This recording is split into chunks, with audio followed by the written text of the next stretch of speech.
এটা কথাৰ কাৰণেহে আহিছোঁ। বেলেগ কথা? কোৱাচোন কি কথা? বৌ, এই মাহৰ পইচাটো মোক 2 দিনমানৰ আগতে দিব পাৰিব নেকি? মোৰ মানে ফৰ্ম ফিল আপ আছে। মই এডভান্স পইচা দিব নোৱাৰিম নহয়। কি ঠিক আছে, ফৰ্ম ফিল আপ কৰাৰ পিছত তোমাৰ পৰীক্ষা পাইছেহি বুলি তাত তুমি টিউশ্যন নকৰিব পাৰা। আপুনি একো চিন্তা কৰিব নালাগে বৌ।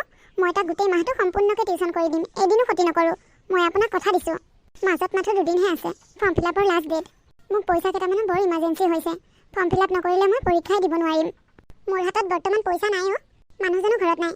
2 দিনমানৰ কাৰণে তেওঁ চহৰলৈ গৈছে অফিচৰ কিবা কামত। বৌ, আপুনি কিবা এটা কৰি দিয়কচোন। মই যদি ফাইনেল পৰীক্ষাটোৱে দিব নোৱাৰোঁ, মোৰ গোটেই জীৱনটোৱে শেষ হৈ যাব। আৰে, পৰীক্ষা নিদিলে আকৌ কিয় জীৱনটো শেষ হৈ যাব? মই দেখোন পঢ়া শুনাই কৰা নাই। নপঢ়া নুশুনাকৈ এটা চাকৰি কৰা ল'ৰাৰ লগত বিয়া হ'লোঁ। ল'ৰা-ছোৱালী জন্ম দিলোঁ। ইমান ধুনীয়া এখন সংসাৰ আছে মোৰ। ৰাণীৰ দৰে আছোঁ এইখন ঘৰত। ক'তা, মোৰ দেখোন নপঢ়া নুশুনাকৈ জীৱনটো ধুনীয়াকৈ চলি আছে। কিন্তু বৌ, মই পঢ়া শুনা কৰিছোঁ। কিন্তু পঢ়া শুনা কৰি এনেকৈ আধৰুৱা কৰিব বিচৰা নাই। মইনো তোমাক এতিয়া ক'ৰ পৰা টকা দিম? মইতো টকা ইনকাম নকৰোঁ। ইনকাম কৰা মানুহজনে মোক মাহৰ মূৰতহে টকাকেইটা দিব হিচাপত। আগতীয়াকৈ টকা খুজিব লাগিলে মই গালি খাইহে মৰিব লাগিব। আপুনি কিবা এটা মেনেজ কৰি দিয়ক বৌ। ৰ'বাচোন, তুমি কি আমাৰ ঘৰতহে টিউশ্যন কৰা নেকি? বেলেগ ল'ৰা-ছোৱালীক আৰু টিউশ্যন নকৰা? সিহঁতৰ কাৰোবাৰ তাত পোৱা নেকি চোৱাচোন। মই তোমাক তেনেকৈ সহায় কৰিব নোৱাৰিম। আৰু দুঘৰত কৰোঁ। কিন্তু আজি এসপ্তাহমানৰ আগতে সিহঁতৰ পৰা পইচা লৈয়ে গ'লোঁ।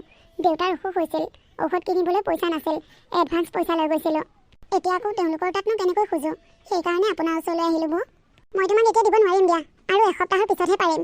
তুমি এতিয়া যোৱা, মোৰ ঢেৰ কাম আছে।